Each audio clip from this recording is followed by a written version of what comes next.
نحمده ونصلي ونسلم على سيدنا ومولانا محمد رسوله النبي الأمين المكين الحنين الكريم الرؤوف الرحيم. أما بعد، بسم الله الرحمن الرحيم. معزز سامعین و ناظرین، جملہ خواتین و حضرات اور عزیزان محترم، خاص طور پہ سماع کرنے والے علماء، اساتذہ، طلباء اور طالبات، اللہ رب العزت کی توفیق سے ہم صحیح البخاری کی حدیث نمبر 7 پر اپنی گفتگو جاری رکھے ہوئے ہیں۔ پچھلی نشست میں صحیح بخاری کے اس نسخے کا مختصر سا تعارف کروایا تھا، وہ نسخہ جو ان دروس کے دوران میرے سامنے ہے، جسے میں استعمال کر رہا ہوں۔ ایک چیز آج بتا دوں کہ یہ نسخہ جو میرے زیر استعمال ہے، آپ اس کو نوٹ کر لیں، یہ صحیح بخاری کا، اور یہ 2012 کی طباعت ہے کہ اس کی فرسٹ پرنٹنگ ہے، اور یہ چھپا ہوا ہے دار التحصیل کا، یہ اس کا مطبع ہے۔ اس لیے میں نے یہ بتا دیا تاکہ اگر بعض لوگوں کے پاس یہ نسخہ موجود ہو یا وہ ان کو حاصل ہو سکے اور وہ اس کو اپنے زیر استعمال رکھنا چاہیں تو ان کے نالج میں ہونا چاہیے۔ تاہم دوسرے نسخہ جات جن کے پاس وہ موجود ہیں یا آسانی سے حاصل ہو سکتے ہیں، ممکن ہے یہ بآسانی نہ ملتا ہو، تو وہ ان کو استعمال کر سکتے ہیں۔ صرف میں نے بنیادی نقطہ بتا دیا تھا کہ جب مختلف طبعات میں نمبرنگ ہوتی ہے تو بعض اوقات 2، 4، 5، 8، 10 نمبرز کا فرق آ جاتا ہے۔ اس سے کوئی ٹربل نہیں ہوتی، حدیث کی کوئی کمی بیشی نہیں ہوتی، مضمون میں، ٹیکسٹ میں کوئی فرق نہیں ہوتا، ایک سنگل سینٹنس کا بھی فرق نہیں ہوتا۔ کتب حدیث کے اندر صحیح البخاری کی وہ سیم ہوتی ہیں، ترتیب وہی ہوتی ہے، ابواب وہی ہوتے ہیں، ان کے تراجم الابواب وہی ہوتے ہیں، اور احادیث وہی ہوتی ہیں۔ کہیں کہیں نمبرنگ تھوڑی سی ڈیفرنٹ ہو جاتی ہے، لہٰذا جب بک اور چیپٹر معلوم ہو جائے اور حدیث کا نمبر بھی کسی نسخے کے ذریعے معلوم ہو تو تھوڑا آگے پیچھے ورق گردانی کرنے سے آدمی حدیث کو پا لیتا ہے۔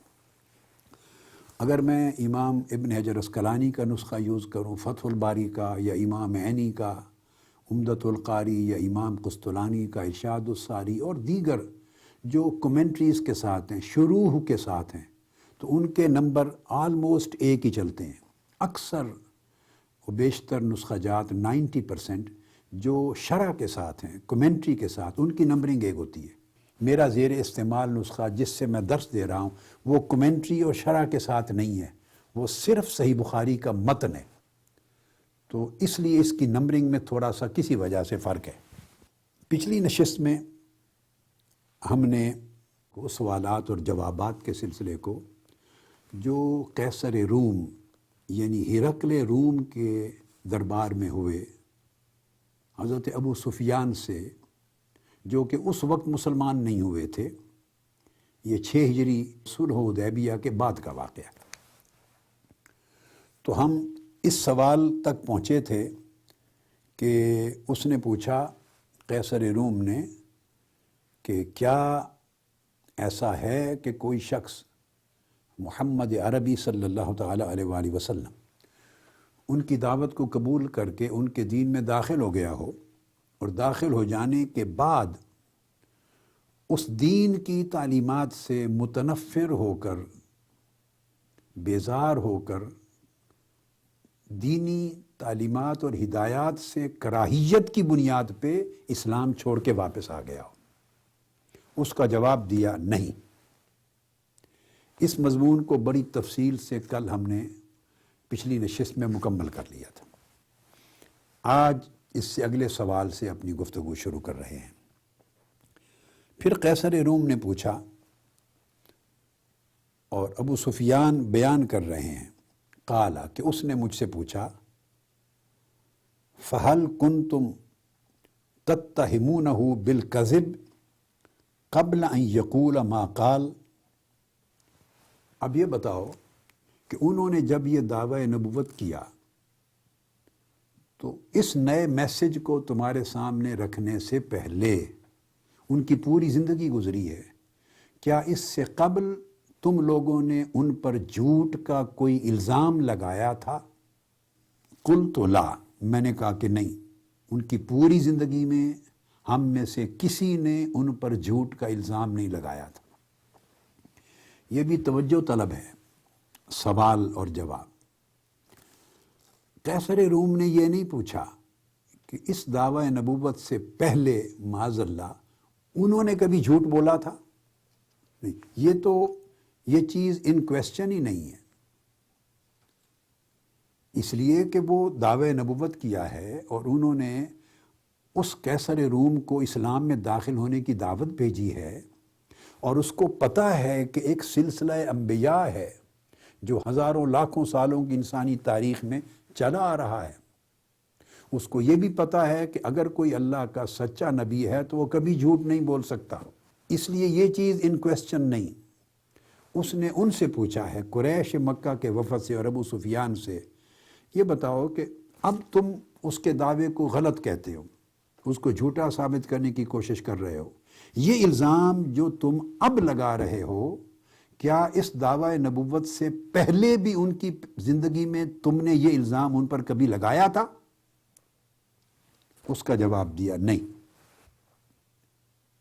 اس کا مطلب یہ ہے کہ وہ ویریفائی کر رہا ہے کہ اس دعوی نبوت سے تو تمہاری دشمنی شروع ہو گئی، تمہارا اختلاف شروع ہو گیا، تم ڈینائل پر آ گئے، ریجیکشن پر آ گئے، ان کے دعوے کو مسترد کرتے ہوئے، اور ان کی اس دعوی نبوت کے ساتھ تمہاری عداوت جب شروع ہو گئی تو تم حالت جنگ میں، ذہنی طور پہ حالت جنگ میں منتقل ہو گئے۔ اب ان کے دعوے کو رد کرنے کے لیے، لوگوں کو ان کے دین میں داخل ہونے سے روکنے کے لیے، ان کی دعوت کے پھیلاؤ کو روکنے کے لیے تم سے جو کچھ ہو سکے گا تم کہو گے، الزام لگاؤ گے، طرح طرح کے ٹائٹل انہیں غلط قسم کے دو گے، کریکٹر اسیسینیشن بھی سوسائٹیز کرتی ہیں، ہر وہ طریقہ اختیار کرو گے جس سے لوگ بیزار ہو جائیں اور قریب نہ آئیں۔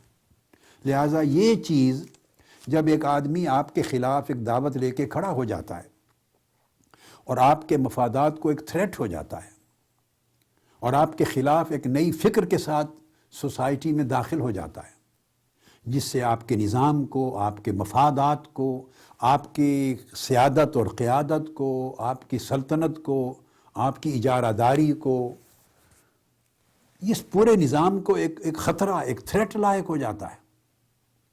اس وقت سوچیں بدل جاتی ہیں، زاویہ نگاہ بدل جاتا ہے، خیالات بدل جاتے ہیں، طرح طرح کے الزام تراشیاں، تہمتیں آدمی ایجاد کرتا ہے اور اس کی دعوت کو مختلف رنگ دینے کی کوشش کرتا ہے۔ لہٰذا اس حدیث کے یہ الفاظ بتاتے ہیں کہ جب دعوت آ جائے، کوئی آدمی کھڑا ہو جائے اپنا میسج لے کر سوسائٹی میں، ایک نئی تحریک کا، ایک نئے مشن کا، ایک نئے فکر کو انٹروڈیوس کروا دے، اور لوگ بڑے بڑے طاقتور مؤثر طبقات مخالف ہو جائیں، تو اس وقت وہ کیا کہتے ہیں اس کے بارے میں یہ میٹیریل ہے۔ یہ بات بڑی اہم ہے۔ ہر دور کا ایک میڈیا ہوتا ہے، ہر دور کا، نشر و اشاعت کے ہر دور میں چینل ہوتے ہیں، گوسپ کرنے والے لوگ ہوتے ہیں، ہر دور میں گپیں کرنے والے، چوکوں پہ، گلیوں پر، چوراہوں پر، گلی کوچوں میں، بازاروں میں ارد گرد بیٹھ کر اس کے بارے میں سوسائٹی میں باتیں چھوڑ دینا، یہ سب کچھ ہوتا ہے۔ آج کا دور بڑا ایڈوانس ہے، آج کے دور ٹی وی، الیکٹرانک اور پرنٹ میڈیا کا ہے، اور دیگر ذرائع پر سوشل میڈیا کا ہے۔ آج کا دور کسی کی دعوت کو مسترد کرنے اور کسی کے امیج کو خراب کرنے اور اس کی شخصیت کے تأثر کو برا اور منفی ثابت کرنے کے لیے بہت ذرائع ہیں، جن کے پاس اثر، طاقت، رسوخ اور پیسہ خرچ کرنے کا ہے اور لوگوں کو ہائر کرنے کی صلاحیت ہے۔ وہ سارے میڈیا کو نشر و اشاعت کے سارے ذرائع کو لگا دیں اگر کثرت کے ساتھ، اور اس کا کریکٹر اسیسینیشن شروع کر دیں، امیج خراب کرنا شروع کر دیں، اس کو جھوٹا مکار پتہ نہیں کیا کیا کہنا شروع کر دیں، تو بھائی ہر روز کان جو بات سنیں گے کچھ نہ کچھ تو اعتماد کریں گے نا۔ تو یہ ایک دجالی فتنہ ہوتا ہے پروپیگنڈا دشمن طاقتوں کا، اور اس کے پیچھے میکنزم، ذرائع، وسائل، ٹیکنالوجی، کوششیں، لوگ، ہائرنگ، بہت ساری چیز داخل ہوتی ہے۔ اس لیے تو آج دنیا میں اگر کسی بڑے طاقتور ملک نے چاہا کہ وہ کسی ایک ملک پر اس طرح کا الزام لگا دے کہ اس کے پاس ایسے ہتھیار تھے کہ انسانیت کو قتل کر دیتا، تو وہ کبھی ثابت نہیں ہوئے، مگر میڈیا نے ذہن اتنے بنا دیے کہ اس بات کو چیلنج ہی کوئی نہیں کرتا، پوچھتا ہی کوئی نہیں۔ اگر کسی نے میڈیا کے ذریعے یہ بات پھیلا دی کہ وہ ملک ہم پہ حملہ کرنے والا تھا اس لیے ہم نے اس کو تہس نہس کر دیا، اور میڈیا پر اس کو اتنا چرچا کر دیا جائے اس بات کا، اور بعد میں نہ کوئی حملہ ثابت ہو، نہ حملے کی نیت اور ارادہ، تو کوئی چیلنج نہیں کرتا، یعنی ذہن مسموم ہو جاتے ہیں، زہر آلودہ ہو جاتے ہیں۔ تو آج کل جس کو جتنا بے وقوف بنانا ہو، تو اتنا پاورفل میڈیا ہے پوری دنیا میں کہ وہ 24 آورز جو بات بڑی بڑی پڑھے لکھے ممالک کی اقوام وہ بلیو کرتی ہیں، ایمان لے آتی ہیں 24 گھنٹے، چونکہ سننے کو جو وہی ملتا ہے نا، اور کوئی بات اس کی کاؤنٹر میں نہیں آتی، کاؤنٹر نہیں ہوتا، ایک ہی چیز سننے کو ملتی ہے، جو چینل لگاؤ وہی چیز آپ کو ملے گی۔ تو جس ذریعے سے معلومات لینی ہے وہ وہی امیج بلڈ اپ ہو جاتا ہے جو آپ بلڈ کرنا چاہتے ہیں۔ اس طرح لوگ اپنا سودا بھی بیچتے ہیں، یہی چیز پبلسٹی ہے، یہ ایڈورٹائز کرتے ہیں لوگ، اور جس چیز کو بیچنا ہو، جو چیز بیچنی ہو اچھی یا بری، اس کو جتنا اچھا خوبصورت بنا کے آپ اس کی ایڈز دے دیں، ہر کوئی خریدنے لگ جاتا ہے۔ تو یہ پبلسٹی کا زمانہ ہے، مگر یاد رکھ لیں یہ اس وقت بھی تھا جب ٹیکنالوجی اور سوسائٹی اتنی ایڈوانسڈ نہیں تھی، چونکہ اس میں مفاد بھی ہوتے ہیں، اس میں تضاد بھی ہوتے ہیں۔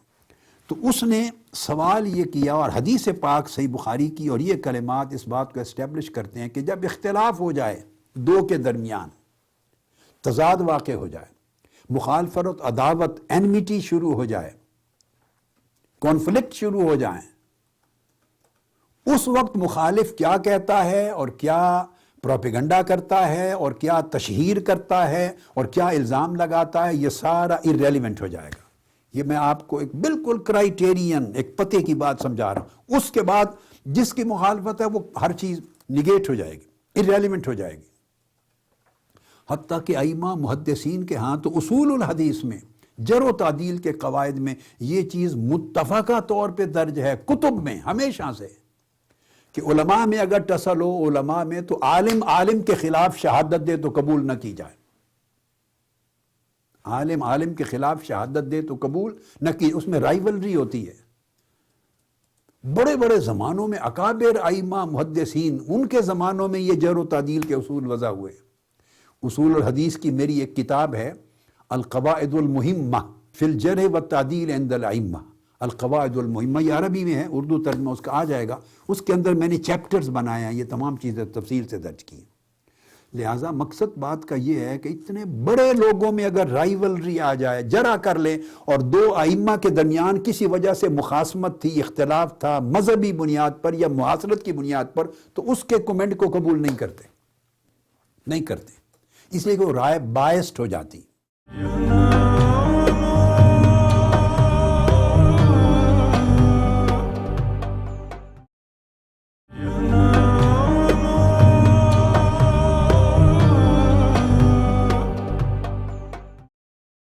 اب حدیث یہ بتا رہی ہے، پوچھ رہے ہیں ابو سفیان سے کہ جب تم ان کے خلاف بائسڈ نہیں تھے اور تمہیں معلوم نہیں تھا کہ کسی وقت میں یہ ایک ایسی دعوت لے کے اٹھے گا، یہ شخص پیغمبر بنے گا اور ہمارے پورے مفادات پر مبنی نظام کو بالکل ہلا دے گا، چیلنج کر دے گا، اور تم بائسڈ نہیں تھے، بالکل ایک نیوٹرل سوچ رکھتے تھے، اور آپ کی سوسائٹی میں ایک کامن اچھا انسان تصور کیا جاتا تھا، اس پورے زمانہ حیات میں آپ نے کبھی ان پر جھوٹ کا الزام لگایا تھا؟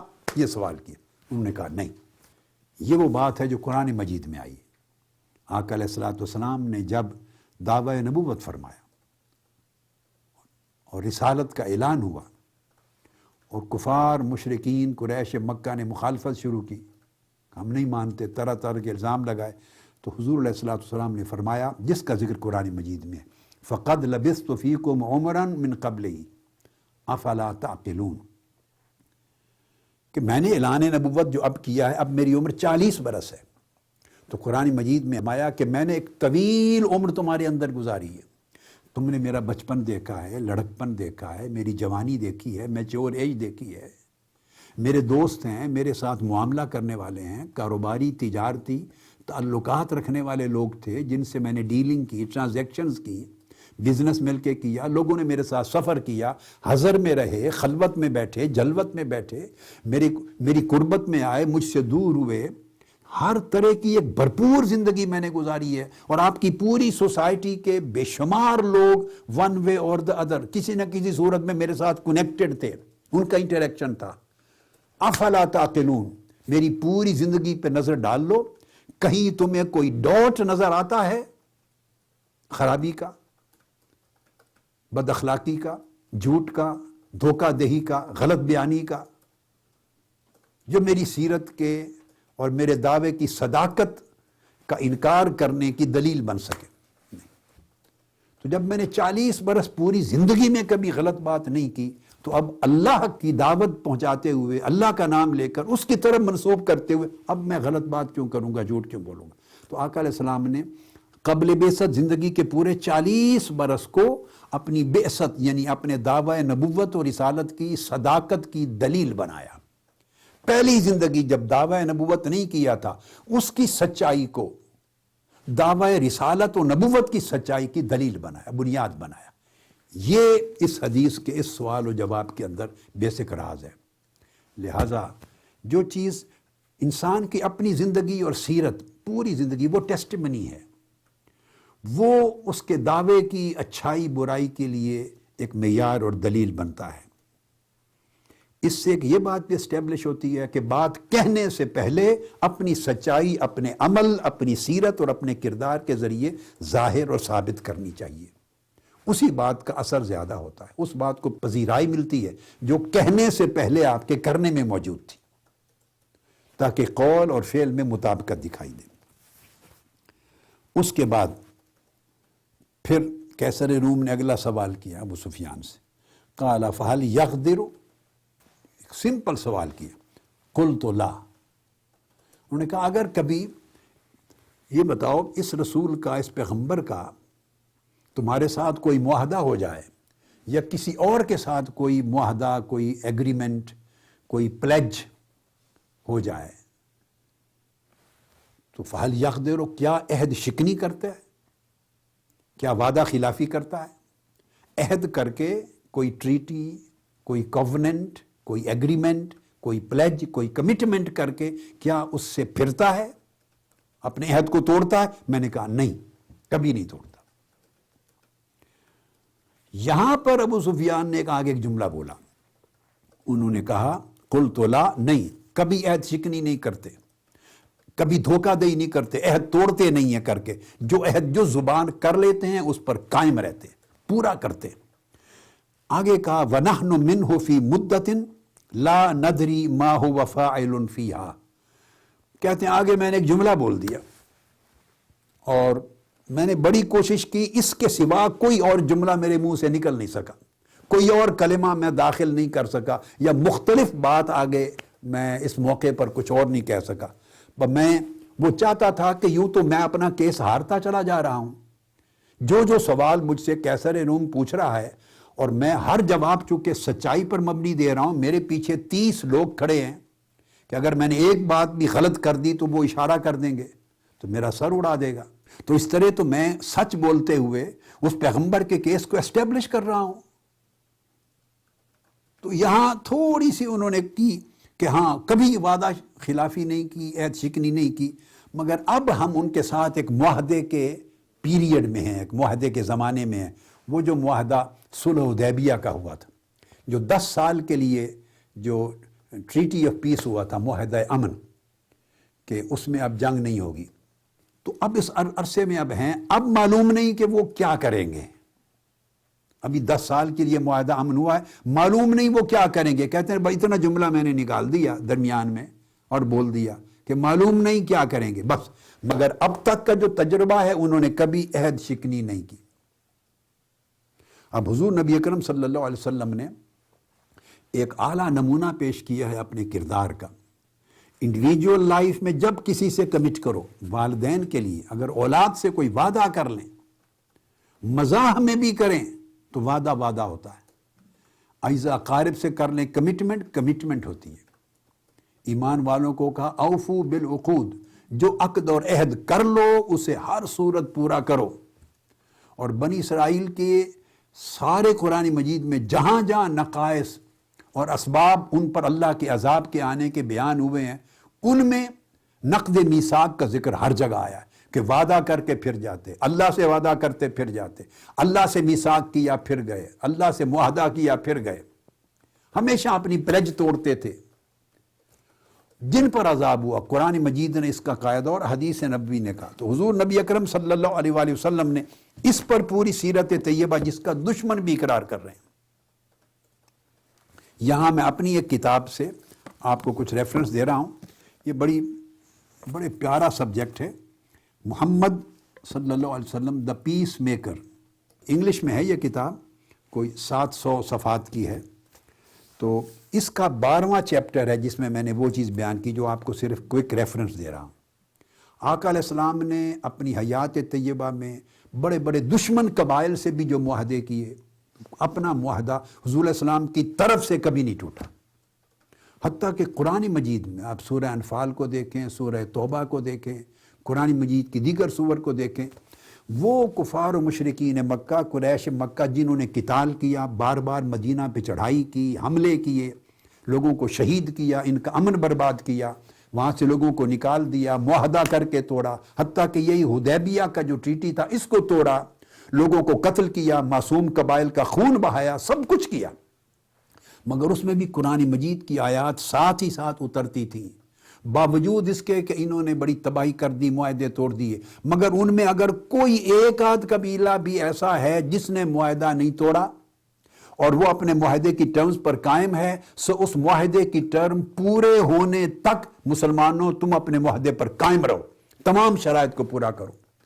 یعنی اگر ایک شخص ہوتا یا ایک قبیلہ ہوتا اور پورا ماحول جنگ کا ریسٹور ہو گیا ہوتا، جنگ بحال ہو گئی ہوتی، اس میں ایک قبیلہ بھی اگر الگ ہو گیا ہے اور اس نے حملہ آور جنگجوؤں کا ساتھ نہیں دیا اور وہ اپنے معاہدے پر قائم رہنا چاہتا ہے، تو قرآن نے جا بجا اصول دیا کہ ان دشمن کافر مشرک قبائل کے ساتھ بھی معاہدے کو پورا کرو، توڑنے کی اجازت نہیں، اور ایک شخص کے ساتھ ہو تب بھی توڑنے کی اجازت نہیں۔ ایک شخص حضور علیہ السلام کے پاس آیا، اس نے قرض دینا تھا، آقا علیہ السلام کو کہا، غیر مسلموں کو، مکہ کا دور تھا، مکی زمانہ، کہا کہ آپ یہاں رکیں، میں پیسے لے آتا ہوں، جو بھی قرض ہے آپ کو میں پیسے پہنچا جاتا ہوں۔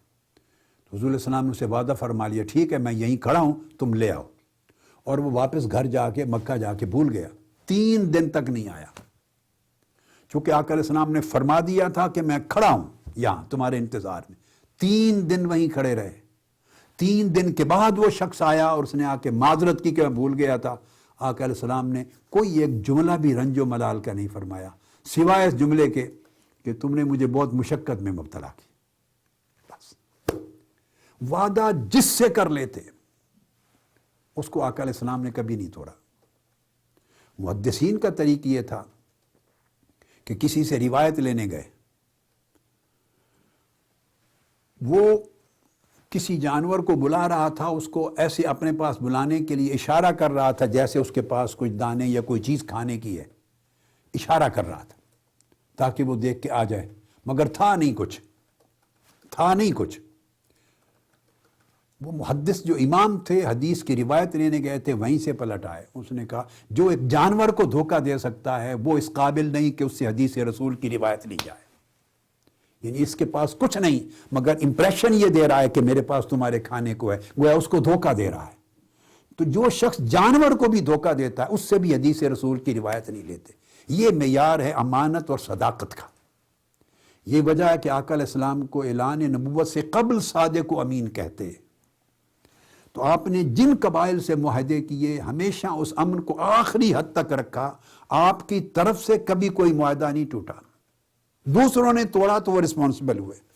میں صرف آپ کو ریفرنس دے رہا ہوں. یہ میری اپنی کتاب جو میں نے آپ کو عرض کیا محمد دا پیس میکر، اس کا چیپٹر 12 ہے. آپ نے 2 ہجری میں معاہدہ کیا، ایک قبیلہ تھا دمرہ، ان کے لوگوں کے ساتھ امن کا نبھایا. پھر 2 ہجری 2 ہجری میں معاہدہ کیا، قبیلہ تھا زرعہ اور ربعہ، ان قبائل سے معاہدے کیے، اس کو نبھایا، کبھی نہیں توڑا. آپ نے 6 ہجری میں حدیبیہ کا معاہدہ کیا اہل مکہ کے ساتھ، آقا علیہ السلام نے نہیں توڑا. پھر 7 ہجری میں اہل خیبر کے ساتھ معاہدہ کیا، حضور علیہ السلام نے نہیں توڑا. پھر 8 اور 9 ہجری میں طائف اور ثقیف کے لوگوں کے ساتھ معاہدہ کیا، آقا علیہ السلام نے نہیں توڑا. 8 ہجری میں نجران کے لوگوں کے ساتھ معاہدہ کیا، یہ کرسچنز تھے، حضور علیہ السلام نے نہیں توڑا، اس کو نبھایا. پھر 9 ہجری میں بنو تیمہ کے لوگوں کے ساتھ معاہدہ کیا، نبھایا. 9 ہجری میں بنو جنبا کے ساتھ، حینا کے ساتھ، مکنع کے ساتھ، ایلا کے ساتھ، جربا کے ساتھ اور ازروح، ان لوگوں کے ساتھ معاہدے کیے، آقا علیہ السلام نے ہمیشہ نبھائے. یہ ہسٹری ہے. پھر ساؤتھ اینڈ ایسٹ عربیہ کے قبائل کے ساتھ معاہدے کیے 9 ہجرہ میں، ہمیشہ نبھائے. پھر ڈیفرنٹ جو قبائل تھے گرد و نواح، ان کے ساتھ یکے بعد دیگر معاہدات، ٹریٹیز کی، پیس کی، نبھائیں.